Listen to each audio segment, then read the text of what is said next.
Welcome to the show, ladies. Thank you so much for Thank having you.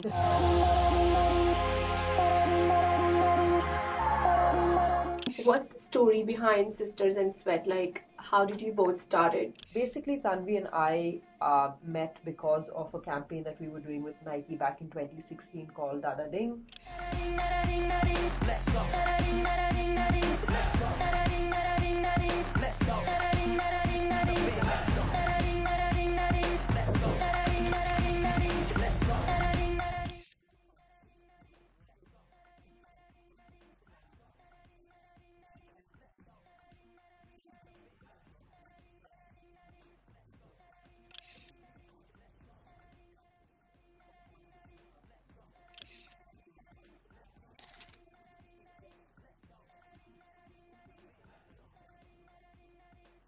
What's your fitness mantra in one sentence?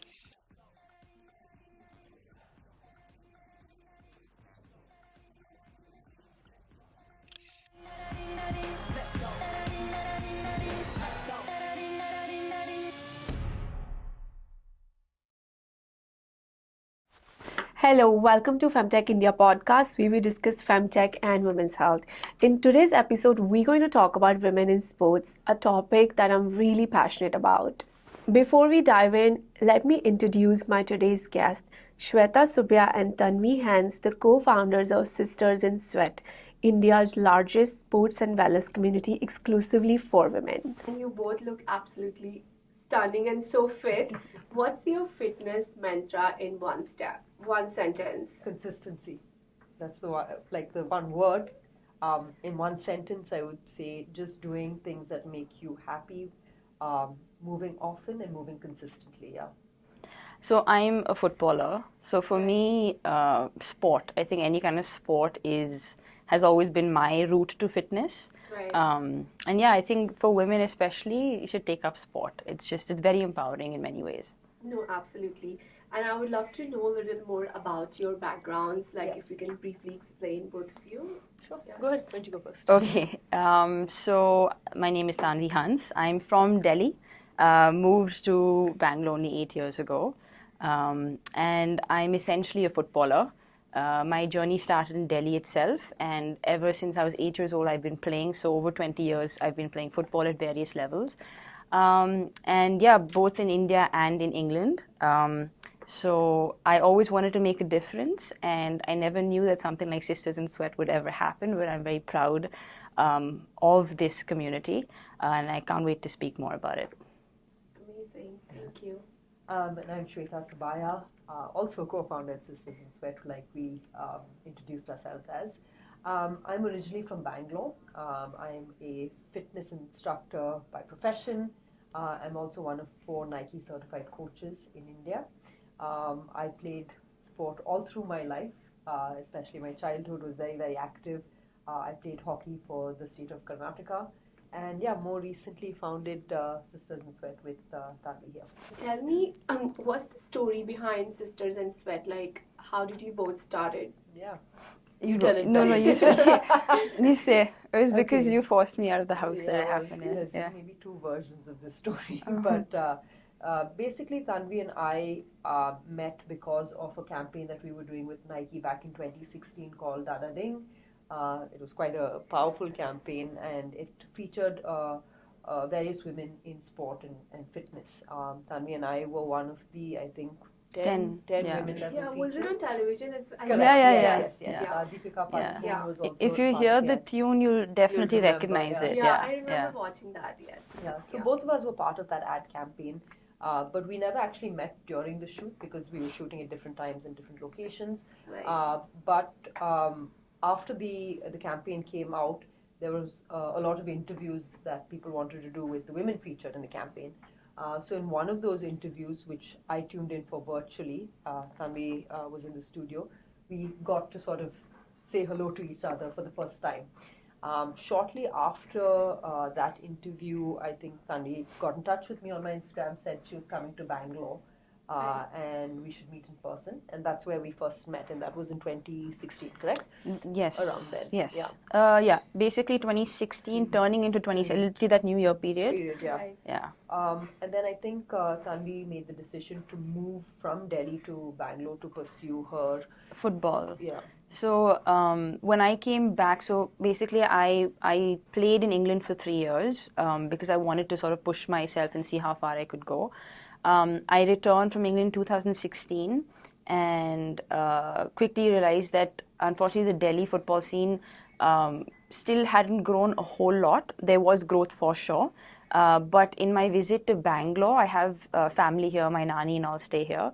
So in my visit to Bangalore, I realized that the scope was much greater here and there was a lot more, I would say, interest for women's football here. So it was like, for me, everything I've done in life, football has been very, very central and I've been impulsive about it as well. Right. So this was one of those things that I was, okay, the football scene seems to be better in Bangalore. I have some family, so I'm a little familiar with the city. Let's just move. So early 2017, I moved and I already had met her through the Nike campaign. So I was like, okay, fine, I know one person in the city. And she latched on like a leech. I joke. No, so when Tanvie moved, honestly, like she said, I was pretty much the only person that she knew besides, her family lived here, of course, her mom's family. But I was keen, I was pretty social. I went out a lot and Tanvie didn't. But one night I just said, it's my friend's husband's birthday. Just come along, you'll meet some good people.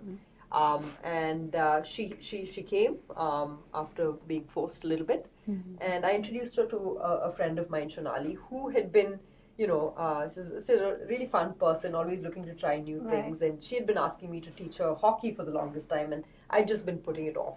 So when I introduced her to Tanvie and I said, this is my friend, she's a footballer, Shonali then asked, Tanvie, will you teach me football? And of course, this was, a night out, everyone was drinking, so I just assumed, Shonali will forget about it the next day, and we both assumed that, to be honest. But the next morning, Shonali actually messaged and said, hey, when are we doing the football session?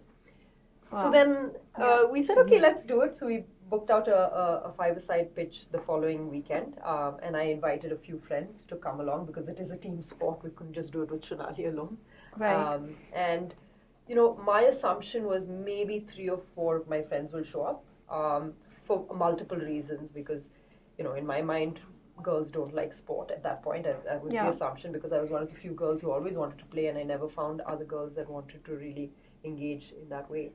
The other thing was that football was never a sport that was offered at the school level in Bangalore. So it was a completely, mindset-wise, a sport for men. But why would you say that? Why would I say which? It wasn't included for women. I'm not sure why that was the case in Bangalore because I know in Delhi when she was growing up there, there were a few schools that had. Even in my school, I used to play football. Really? Yeah, in North. Yeah, in Bangalore for some reason it just wasn't a sport that was offered for women or for girls. So yeah, I was completely unfamiliar with the sport as well. But yeah, we went ahead and booked the ground and I invited, a bunch of my friends thinking 3 or 4 will show up, but on that Sunday morning, I think 17 of our friends showed up. And I was very, very pleasantly surprised. And the way Tanvie and I sort of structured that session, I obviously had my trainer hat on and I said, okay, these are my friends, we're all in our mid-30s. A lot of these girls have been quite sedentary, they're not very active. Most of them have probably not played sport since school, not engaged in a sport. So there's a lot of, risks involved in terms of injury and stuff like that when you haven't been moving regularly or, preparing for sport. So we designed the session such where, the first almost 45 minutes was just dedicated towards warm-up and fitness-related drills to get the body ready for movement and the demands of the sport.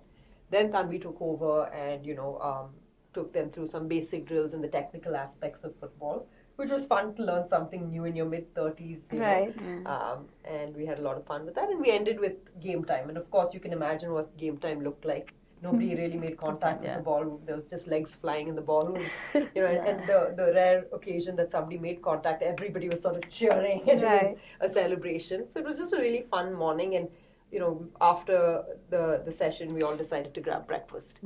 And, at breakfast, it was a nice bonding session because at that point, all 17 girls knew each other, were all friends. And then we just decided, let's do this every Sunday.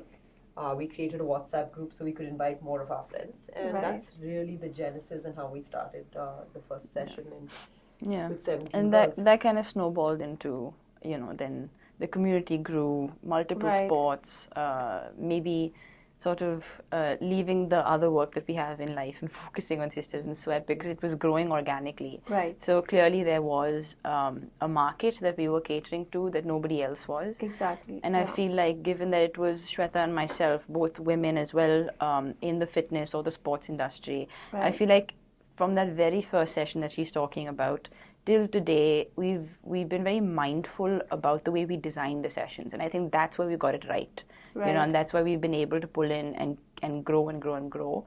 And yeah, I think now it's like full on. I think even the conversation that her and I have is just Sisters in Sweat related. Right. I mean, we were friends before Sisters in Sweat, but I mean, of late and for the last few years, I would say, the only thing we talk about is Sisters in Sweat because it does intersect both our friendship and our professional lives now. This is what Absolutely. we're so passionate about.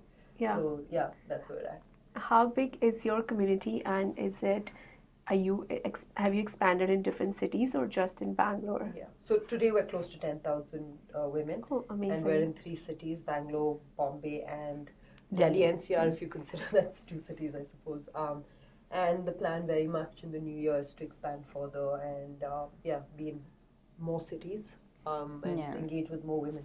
So there are actually very less women in sports. Yeah. And I was also very kind of shocked and surprised after Olympics.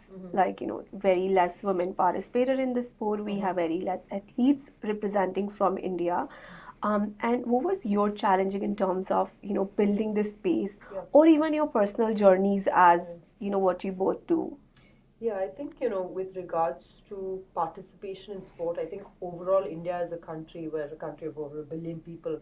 But if you look at our participation in any of the major things, it's disproportionately low, both with men and women definitely more so. The challenges as far as, taking up sport professionally, I think you will be in a better position to answer that question, and then we can talk about just low participation, I think. So I think the main challenge, my experience is obviously in football. I have done track and field athletics as well up until the age of about, you can say till the age of about 19, 20. Right. I think the biggest problem is, of course, the support needs to start at school level. And I think I was very lucky to go to the right school at the right time because they encouraged extracurricular activity as much as they did, your study. So they were okay and they were supportive of the fact that you excelled at sports. That's fine, So I went to Vasant Valley School in Delhi, which then formed the first girls' football team in Delhi. And I was, just about 8, 9 years old then, maybe about 10. And then my school team became the Delhi state team.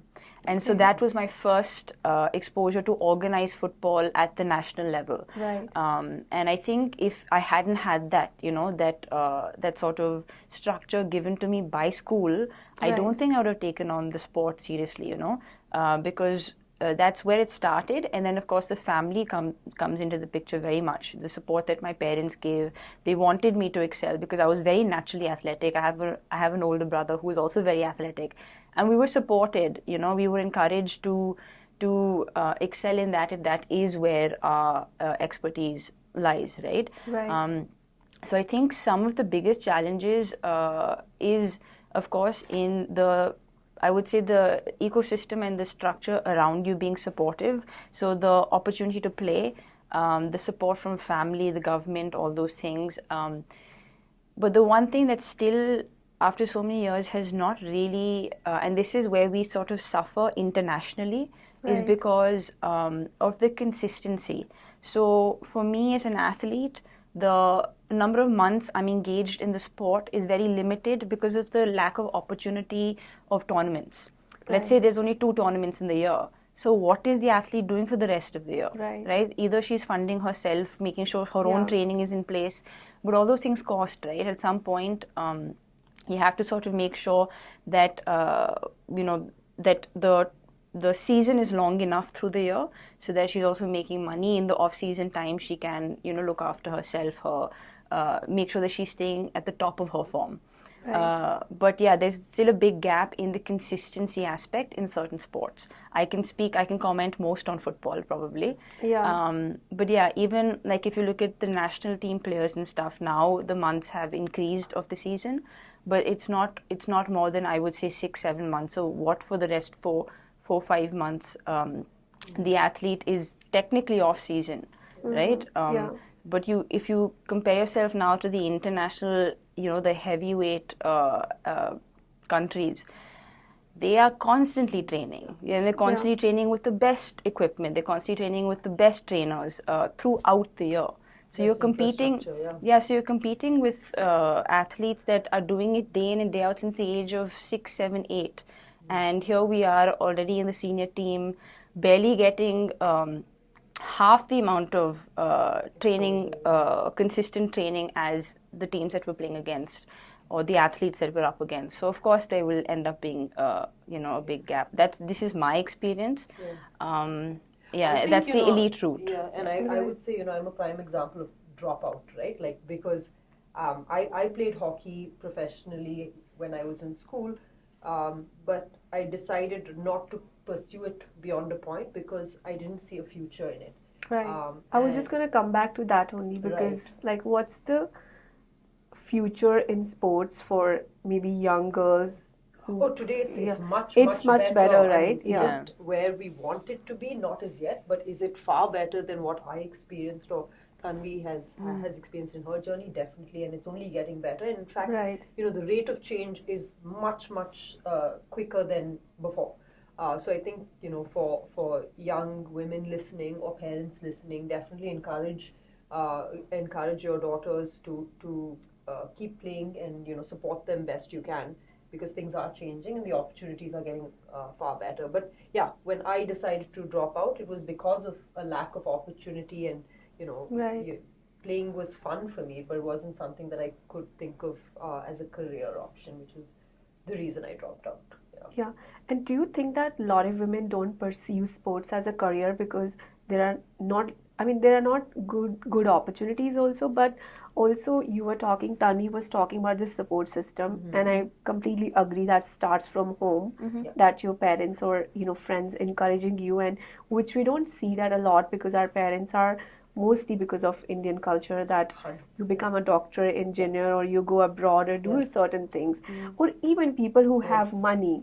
There's a one part of it that where people don't have money that, hey, how do I pursue this? I can't self-fund myself. Correct. But there are people who can actually do that, but they also don't pursue as sports as a career. You know what I mean? So I feel there's a huge gap in terms of like looking at the opportunities. Correct. I don't see athletes getting a lot of sponsorships like in US, like athletes are.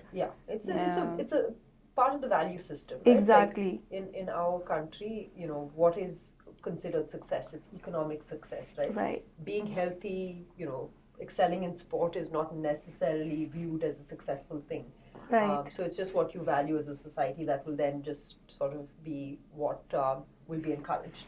And unfortunately, in our country today, it's not yet valued as much as it should be, I would say. Yeah.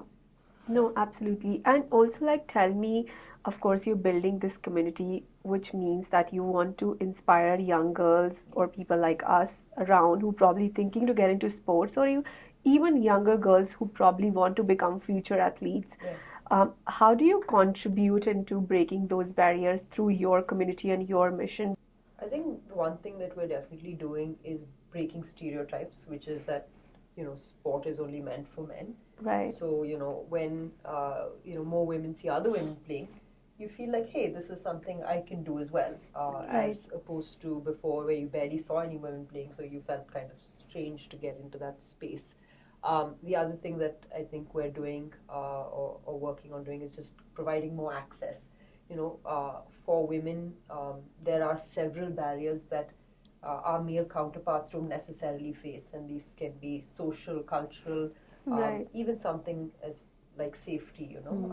If a guy wants to come back from work at 6 and go for a run at 7 in the evening, he can do that and feel fairly safe doing that. But for a woman, 100 things need to be factored in. What should I wear out for my run? Is it well lit? So I think what we're working on doing and have done pretty successfully up until this point is providing access and breaking down social, cultural barriers to participate. Hopefully that will encourage more people to join. Yeah, I think barriers to entry is exactly, what it is, the way that we have approached making this accessible to women, even in their minds, because that's where you have to sort of start, right? Like exactly like how you said that I've never played football before, I might be hesitant to get onto a field, right?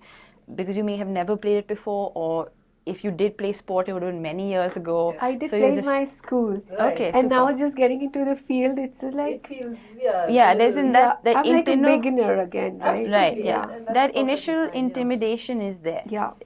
We understand that completely. And a lot of the times the women, at that stage only, that's where the stop happens. Okay, I'm not going to do it. Right. So the way that we, keeping this in mind, because we were aware of this, we try and make it as accessible as possible. The way that we have designed the sessions is it's beginner friendly. Right. We try and have music playing on in the background. Right. It's honestly, it's just about you having a good time. Yeah. And at the end of the day, if you burn calories, if you make friends, if you get better at the sport, fantastic. Right. But the truth is nothing that better than that. Yeah, because I think the way that Swetha and I recognize from the very first session, the way we designed it was that what we're actually trying to sell is happiness and is women's community, and sport just happens to be the tool. That because we are, I'm an athlete, she's a fitness instructor, so that's our skill set. Right. So that is how we're providing it, but what we're actually providing is a good time for the women, an alternative to their workout. So I think that's the angle at which we've, sort of built our community, and then hopefully women have bought into the idea of it, and it just requires them to come for one session. Once they've made it to one session, I think in their own heads, all the barriers, the moment they've entered that pitch or that court, already the barriers have sort of fallen, right? And then they want to come back for more. Now, as far as the impact is concerned, I feel like what we, and I'm sure you can comment on this as well, I don't think we had female athlete role models to look up to. Even for me as a footballer, I never opened up a newspaper at the age of 8, 9 years old and saw like a female footballer that I could look up to, right? But now, if you have someone in your household or in your neighborhood, like this lady who goes in, who's a part of Sisters in Sweat, and she's lacing up on a Sunday morning, as a young girl, that's awesome. That's inspiring. That immediately makes something possible in my mind. Right. You know what I mean? So I think that's the kind of impact that we're able to create. No, 100%. And I totally agree also, even in the sports industry, because we are in India, what I've noticed, we are so driven by the entertainment industry, which is Bollywood. Yes. Mm-hmm. And that's why the whole trends are changing. If you look at younger, it's fine. Entertainment is also part of our life. Of course, But if we look at role models, like I think pretty much everyone has their celebrities only, right? Yeah, they only talk about that. They only talk about that. So the one thing I love about, even, everyone have their role models, and in my life, I look up to athletes because I think they bring in certain discipline. Absolutely. And those people are like go-getter. Like not everyone can wake up 4 a.m. and train for 7-8 hours. It comes a lot of courage, right? So disciplined with their food and all of exactly. that. And literally giving up everything to achieve certain goals, and I think that's what entrepreneurship is for me as well. Very much. There's so many overlaps between entrepreneurship. And I've always noticed also when, sports could be like even running or whatever, because I'm not athlete, but like, you know what I'm saying? When I'm disciplined towards my workout, my performance is so much better at work. Right. So it just always, I think these things are part of life and complement each other, which was not prioritized in India. Like even I'm from North India, you're also from North, like I'm little inside from Chandigarh, but like I've not seen women going for run or just playing any Correct. sport. Like it was my dad who inspired me. My Correct. favorite childhood memory was I was 7 years old and when my dad bought me tracksuit. Yeah. I still I have remember. a similar memory of my dad coming back from Japan, and I was too small, but he bought me a tracksuit that was way too big for my size at the time. But I was like, I can't wait and I think finally 2 or 3 years later I fit into it. But that was a moment, Yeah. But yeah, And it was great because my dad, it was still remember blue color, white stripes on it. And I got so excited. I was just wearing and running it all the time. And my brother was so little and he was like, he also followed me like he wanted to run. And then my dad is like, this is not how you run.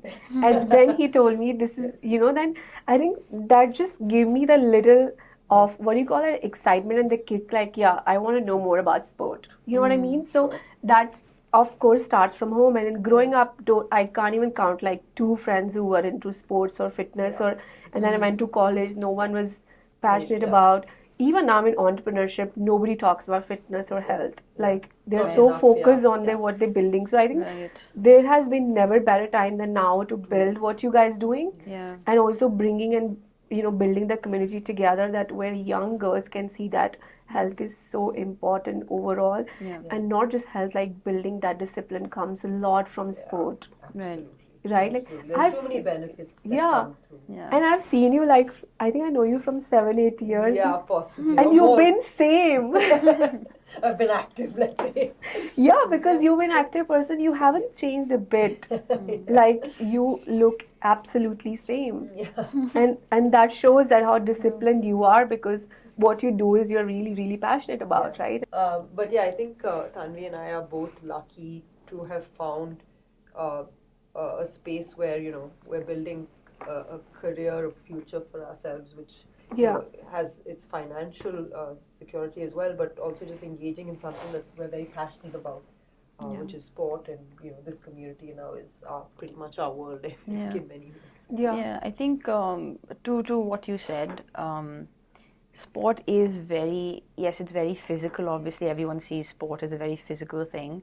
And just generally, even going to the gym, all those things, training is Right. seen as very physical, but it's extremely mental and emotional as well. It is, yeah. Extremely, because it first of all takes a lot of willpower for you to get out of bed in the morning, go for Right. that run, hit your targets, try and create targets for yourself. Okay, I covered this much distance today. Let me try and push next time.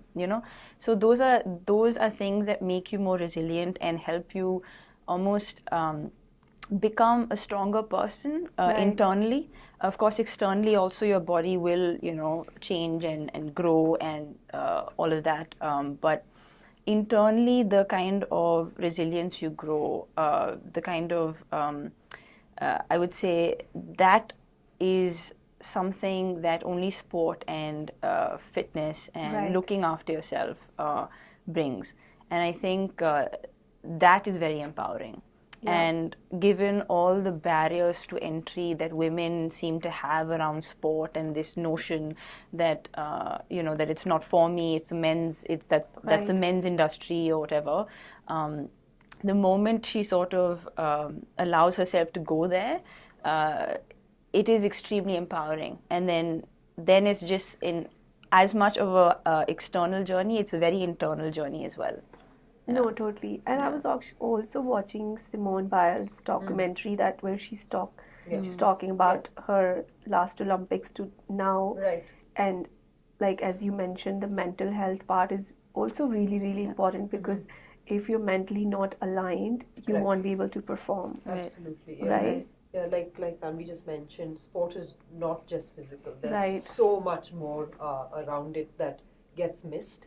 And I think as an athlete, an elite athlete in particular, to have all of those things sort of taken care of, the mental aspect of it is absolutely key. And only more recently are those conversations happening, Right. and the awareness is coming about. Yeah. Yeah. Even at the recreational level, though, if you speak to the women in our community that, let's say, are pretty regular for their sport, whether Right. it's badminton or basketball or football, if you speak to them and see the kind of difference it's made in their personal life and the way they view themselves Right. and things like that, even though they're playing at a recreational level, right? They're not looking to go elite or anything, but just having sport in their life or having that wellness program, set up for themselves, it does make a difference. And a few of them have even told us that it's not just in my home, it's not my personal space, but even professionally I'm able to perform better. Yeah. My efficiency has improved, my sharpness has improved, my confidence has improved. Absolutely. And these things are the benefit of playing sport, and especially with a community of women. Right. So yeah, I think encourages and empowers you. there isn't enough we can say about it. No, You just have to get yourself there. Yeah. I'm so honored to talk to you, both of you, today, because you're doing something really amazing, which is like there's a huge gap in Indian market overall.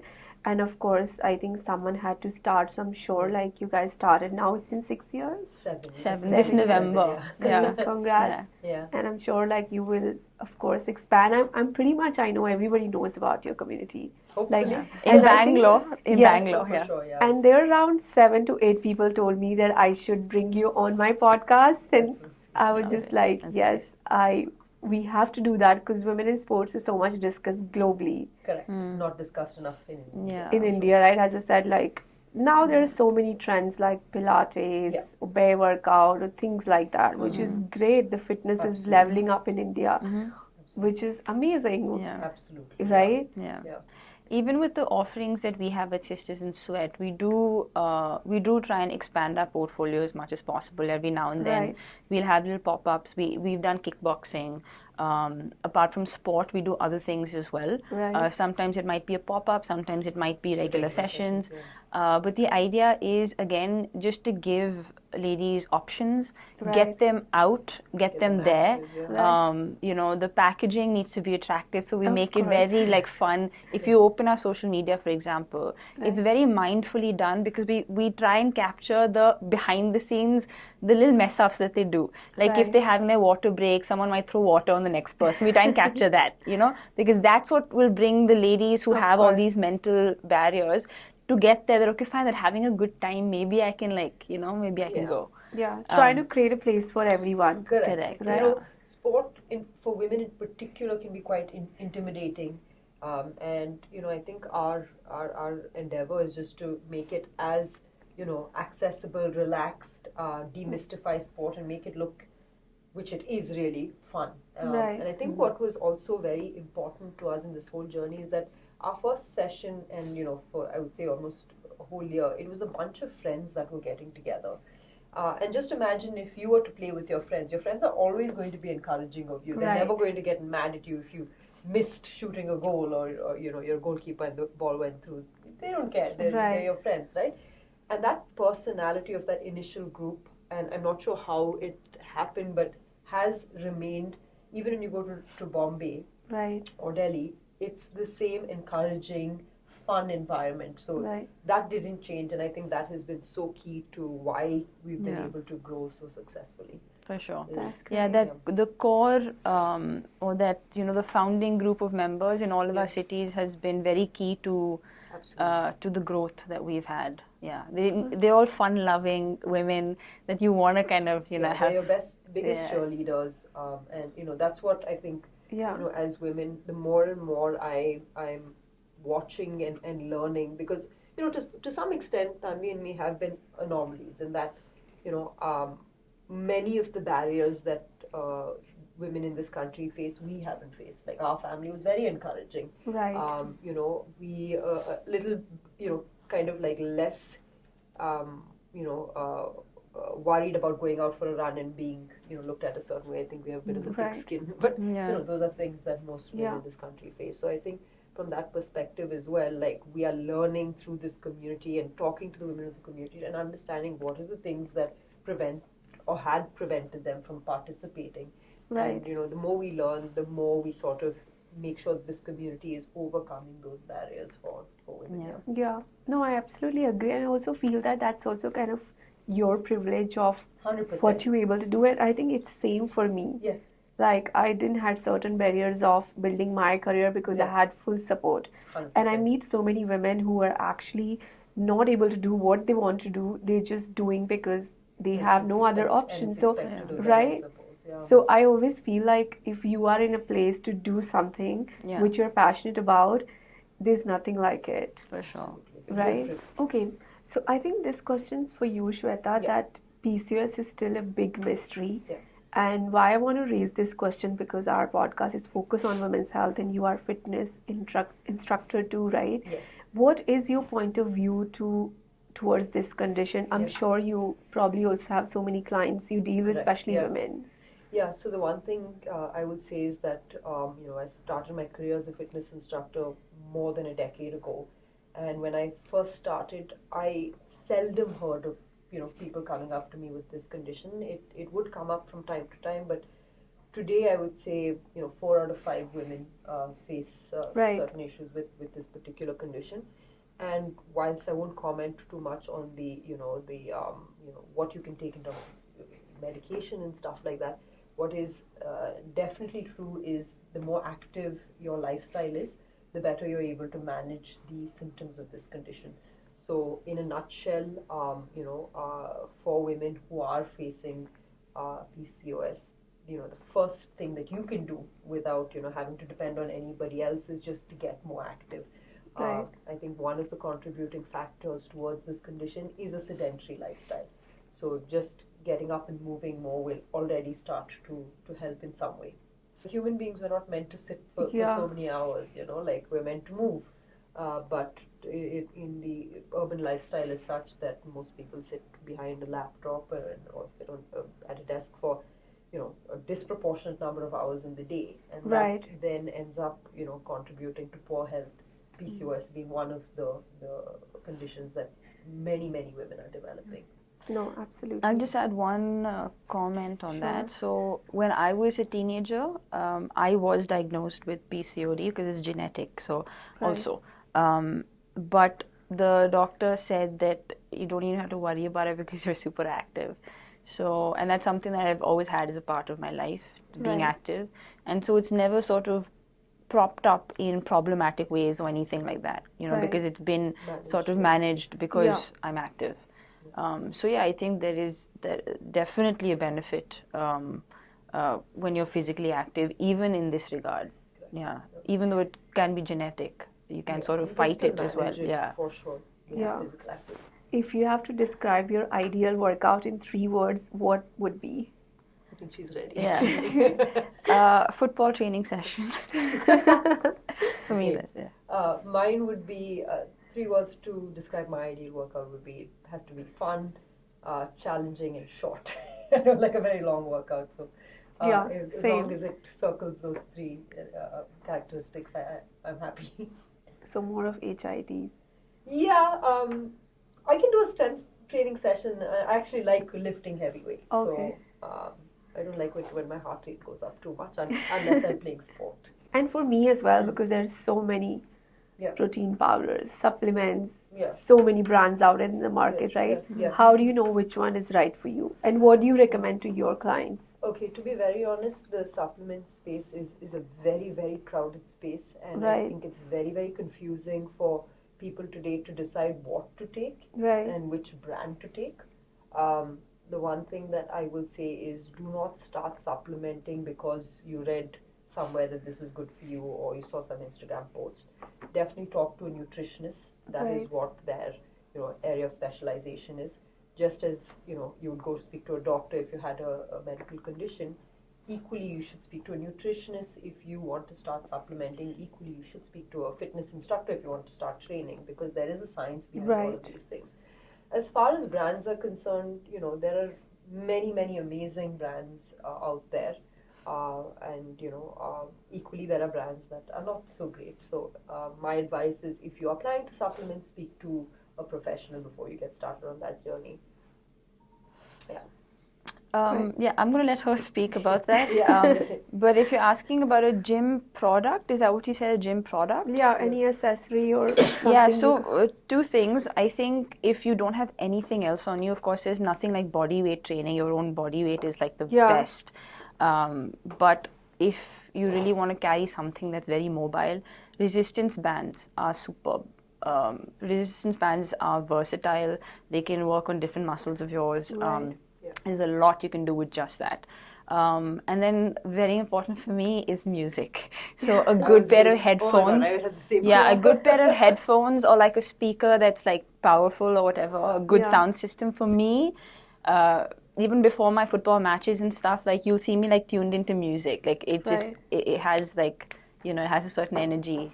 Yeah. Yeah. Do you have a playlist for Sister and Sweat? We have Yeah, we have multiple. We have multiple we have playlists. multiple playlists, and I think music is such an important Yes. element to what we do because Yeah. it's Yeah. been super important to Tanvi and me. And when we started our sessions and we played music in the background, it became part of what the Sisters in Sweat experiences. There's always music playing, and it's going to be fun. It's going to be we have various playlists because me personally, there are days that I want to listen to a certain type of Right. playlist when I'm training, and other days it's completely different. So.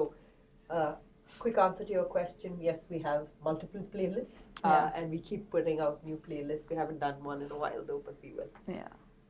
Sure. So it's on Spotify. It is, Yes. Okay, we'll put the links on our Yeah, podcast. please, yeah. We can Go for it. So what's your favorite pair of shoes for running? So for me, I first have to say that I am not a runner. That is, it's my least favorite activity. Right. But I also want to say is that every single time I've actually pushed myself and completed a run, it has felt amazing. Right. So it's just a starting problem for me. And to answer your question, my favorite pair of running shoes are the Nike Pegasus. I find them, to be really supportive of my run in terms of, giving me the stability and propelling me forward. Yeah, I will not be able to tell you the exact model or make or whatever, but basically Nike for me as well. Yeah. From even before the Dara Ding campaign in 2016, since many years before that even, I've mostly only had Nike football boots as well.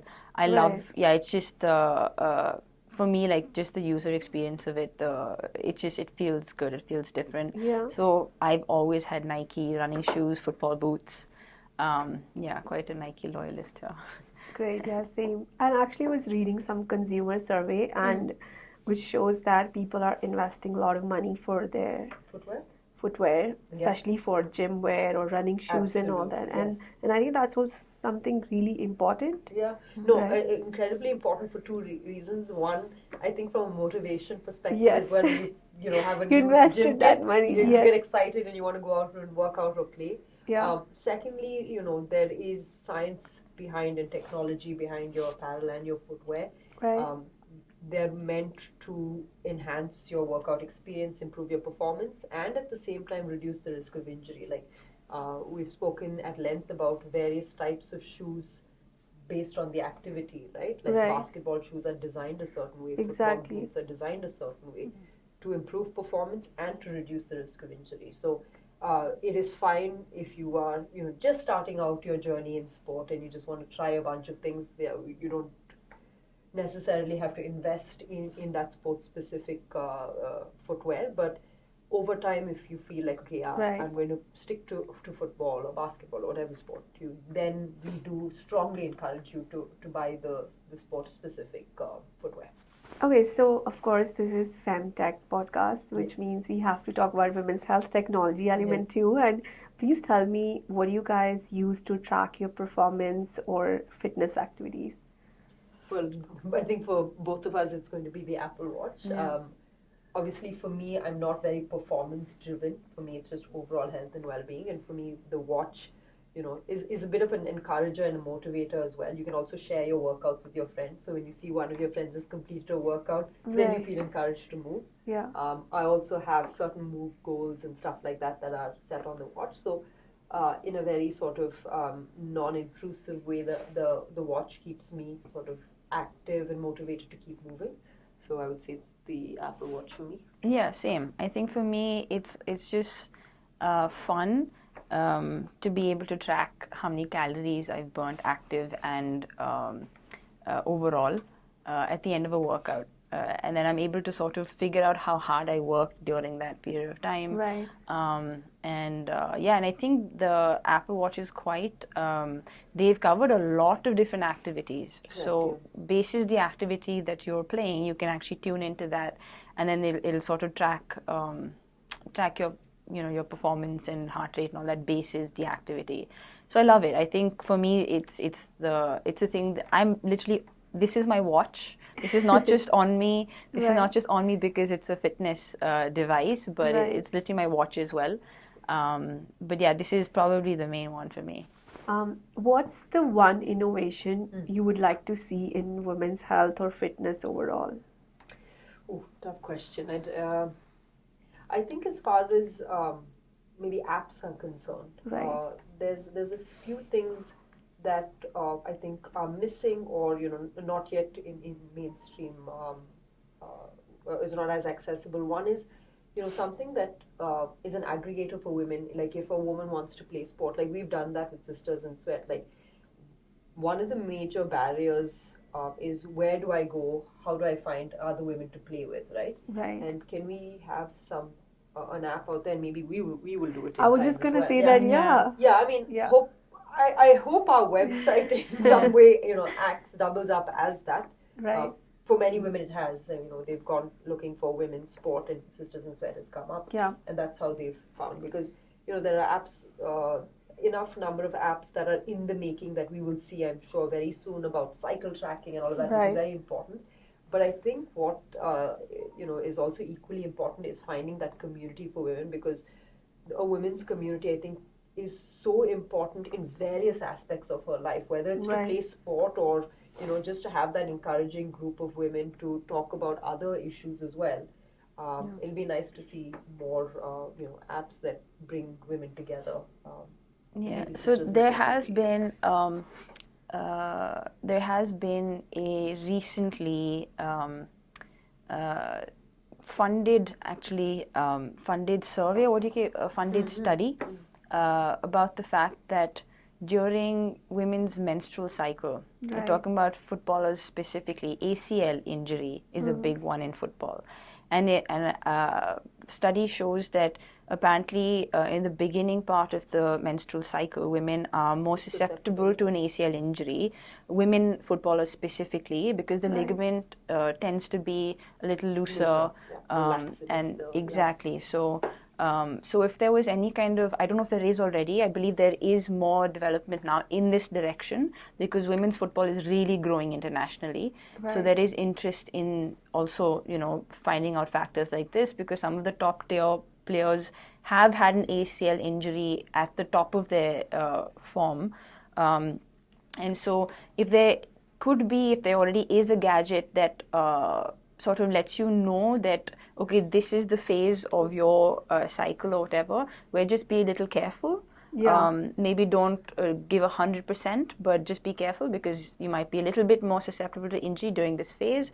After this, you're good, Just that, being able to identify that for women. And I assume that if it's true in football, it probably would be in other sports as well. I think there is a huge opportunity for you guys as well to truly own the space. And my next question is, of course, in terms of business model, that where do you see yourself evolving, because women in sports are growing. Right. Yeah. So in terms of the business model, honestly, this is something that has evolved for Sisters in Sweat over time. It never started, for us at least, as some sort of business that we wanted to pursue. It started off as something that we were doing for fun with our friends that we really enjoyed. Only when we came to a point where we realized there was such a gap and there was so much demand, and that it required far more of our time investment, that we were like, okay, fine, if this is everything that we're going to do, we also need to make sure that it's sustainable. So the business model of Sisters in Sweat is such that the sessions business, or the sessions vertical of our business, is actually a break-even and maybe even a loss-making piece, where we monetize this business is through our brand collaborations, events, and elevated experiences. So that's kind of how we've organically grown. And today we have a very clear idea of, okay, this is the business model. But personally, this is still very much a passion project as well for us, but we do understand, for us to pursue the passion, it has to be sustainable and make business sense. If we look at the market size currently, it's like 200 billion by 2030, women in sports, which is huge opportunity. And you have obviously no one else doing it, right? Yeah, I mean, So- there are more people coming in, and we're very happy about that because the more players there are, the bigger the market is, more people Right. to participate. Yeah. So Yeah. every time we hear that, somebody is doing something similar, or for us, it's always, a very exciting thing. When we started football in Bangalore, there was nobody else offering it, Of course, right? yeah. Today, girls have options, and Yeah. we're so glad that they do, because that just means that we've started something that exactly. is, Yeah. now Yeah. become something much bigger than we ever envisioned, and it's been a positive change in our culture and our society here. Yeah. No, absolutely. So I think, like, as I said, you both are such a good inspiration for many of young women in our country. And what's the one advice you would like to give our listeners, or even young girls who probably want to get into fitness and sports? I think you go for that first. Yeah. I mean, the advice is, to stay active, to overcome some of the mental barriers you might have with regards to sport. For parents, it is to be encouraging and making your kid being active as big a priority as him or her being academically, an overachiever. Let's make sure that the next generation is also, physically on top of their personal goals. Yeah. Yeah, I think I would say that if you truly are passionate about a sport, Right. and you want to pursue it, you know, professionally or seriously, I do think that this is a good time, certainly a much better time than many years ago, Right. to be doing that, because there's more opportunity today. And I feel like the more people that take it up at a young age, they'll be pushing barriers, they'll be creating pathways for the next generation. So you kind of have to see it for a period of time as yes, you're doing it for yourself, your passion, and all of that, but you may also end up creating a pathway for the next generation also. So I think seeing it as, yes, I love it as a passion, and because I'm so driven by this sport, it's also a bit of a responsibility. Right. So I think if you see it that way, it definitely sort of adds a lot more fire and a lot more purpose to going out there and working that hard, even when it seems like there might not be as many opportunities today, but you'll be the one creating those opportunities. Do you know what I Right. mean? That's kind of how it worked for us as well. Because we stuck to the path, even though it came with resistance, it came with our own difficulties, maybe different from the other average Indian woman, but because we stuck to it, I think these sort of things lined up for us. We were able to Right. create a Sisters in Sweat. We were able to do all of that because we stuck to the path. So I think that's what, if you know that you're in love with this sport, you were passionate about it, stick to the path. And so, yeah. No, totally agree. Yeah. So what's the best advice you have ever received in your career? So for me, it would be, and I keep going back to this word, consistency, right? As far as career is concerned, as far as Sisters in Sweat in particular is concerned, it's been consistency and resilience is what's going to pay off. Right. Because, with our sessions, for example, what we're catering to, what we're doing is really providing an avenue for women to be active. Unfortunately, being active is way at the bottom of the priority list for most women in this country. Right. So if there is a wedding, there is something, the family needs or work comes up, it's always going to be on top and people are not going to participate. But our commitment has been that even if one girl shows up, we will continue to run the session. So that Amazing. kind of consistency, and there have been days where we're like, oh my God, we've only had a handful of girls. How do we continue doing this? Right. But we've been resilient as a team and as a business to say, okay, we're going to stick with this because it's in time going to improve. Right. As we go along, women will start pushing their personal wellness higher up on their own priority list. So I think consistency and resilience is something that you need to take, whether it's in this business or any other sort of business. Course. I think the best advice for anyone who wants to succeed in any industry is, I've heard this from multiple people who've found any success in their life is to fail more. So the more you put yourself out there in those situations where there is possibility of failure, which is honestly a lot of people fear failure, and which is why they don't take that next step or work that little bit extra hard, extra harder, whatever. I think when that fear sort of evaporates and you don't mind failing, most of your growth and learning happens because you failed. Right. And success happens because you understand failure. So I think that's the best advice that I've received multiple times, that fail more. It's okay. Allow yourself to fail. It's okay. Fail. You learn from it. Yeah. Allow yourself to do different things, take different chances, Absolutely, right? Yeah. Absolutely. Yeah. A lot more learning comes from failure than from success, that's for sure. Absolutely. Yeah. And my last question is, we're almost done. We know that 2025 is just around the corner. Yeah.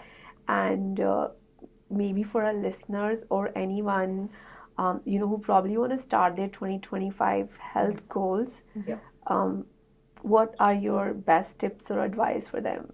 My number one tip is to have fun with it, right? The minute you say, okay, I'm going into 2025 and I'm going to have these aggressive fitness goals, already there is a sort of negative or intimidating aspect to fitness. If you're going to approach 2025 with, I'm going to have fun with my fitness, I'm going to do things that make me happy, right, automatically you'll find that you'll be more consistent with it. And with consistency, and I keep using this word, comes, the achievement of, your fitness goals as well. And that happens inadvertently. So just have fun with it. And I think, like I said, what we do at Sisters in Sweat is so fun. And that's why women keep coming back. right. So whether it's Sisters in Sweat or wherever else you decide to go to pursue your fitness goals, just have fun with it. Yeah, I think what a lot of people may, and me at times as well, is lack that motivation. You want to get somewhere, but that motivation and the pathway to that point, in order to keep that motivation going, for me it's two things. Number one is obviously if you can do it with a friend. If you can do it with a friend or with a trainer or somebody who makes you accountable. Right. Then okay, fine, you've told your friend that let's go for a run at 6 in the morning. Now you're accountable. You both have woken up. You're not going to sleep in now because she's woken up or he's woken up. Right? So to do it with a friend, have that person accountable. And I would say secondly to make achievable targets for yourself. Create targets that are achievable for yourself. And then as you sort of achieve it, then you give yourself the next target and the next target and next target. And then before you know, at the end of the year, you're far ahead of, the first day of the year. But because you took one step at a time. Right. So I think that would be my two things, that achievable targets, and maybe have fun with those achievable targets as well. And then if you need that external point of motivation, then do it with a friend or with a trainer or somebody like that. No, absolutely agree. I think motivation is something that stops a lot of people. Absolutely. Right? And exactly what has ended up happening with Sisters in Sweat, because you end up becoming a community. Yeah. I've noticed that, on our WhatsApp group, if we have a Friday morning basketball session, for example, on Thursday, girls are like, are you coming? Navneet, are you going to show up? So the minute I say, hey, Navneet, are you going to show up? You already think, okay, now I'm going to show up because Swetha said that I need to show up. And very often in the morning, the girls are calling each other, wake up, come on, we have to go play. So it's always nice to have that supportive community, even if it's just one other person that will support you through your goals and will keep each other accountable. That's always a good thing. Yeah, and finding maybe the accountability partner. Yes. Mm-hmm. I had that for some time. Right, and my that friend. must have really helped, right? Yeah. So, but then I try to do within our community. I'm like, hey, anyone wants to start fitness, go, let's do that. And nobody actually said yes. Yeah. I mean, that's the one thing that, and I know there's other communities that have tried to prop up. Right. But what we have done, Tanvie and I, has consistently, over the course of 7 years, not had a day off. And if we physically have to, and we have obviously all this work, that's not on the field, but if we have to show up, and we will from time to time, just show up on the ground so that more girls show up, you know. Right. So it's been non-stop for us. That makes a huge difference if you are there physically. Absolutely. Yeah, and of you know, course. from time to time we need to show up, and Yeah. we're like, okay, this is what we've set out to do, and it's going to take hard work, it's going to take the life out of us, but we'll do it. Yeah. And yeah, that helps. Yeah, but I'm sure it all feels worth it now. Oh, absolutely. Yeah. Absolutely, Right? yeah. Yeah. Definitely. Tell us how our listeners or anyone who's new, they don't know about Sisters in Sweat, how they can join that community. So we have a website, www.sistersinsweat.in. And yeah, just get on there, and there's a button that says join the community. It's free for you to become a member because, like I said, barrier to entry, we wanted to remove any barrier to entry. So free for you to become a member. You just end up paying for every session event that you're interested in. Right. And yeah, that's your starting point. Of course, we also have Instagram, which is again Sisters in Sweat. Just put that in; it'll be the first thing that pops up. And yeah, if you have any questions on Instagram, also we're pretty responsive day to day. So if you drop us a DM on Instagram, also we'll make sure that we respond to any questions you have or Right. any apprehensions or anything. Yeah. Great. I will attach all the links. Yes. Thank you so much for coming on Femtech India show Thank you. and talking about your journey. I'm sure we can inspire more women in India or even our listeners to get into sports and fitness, health and wellness overall. Yes, Yes. absolutely. Yeah. Yes, it's a non-negotiable. Thank you. Thank you for having us. Thank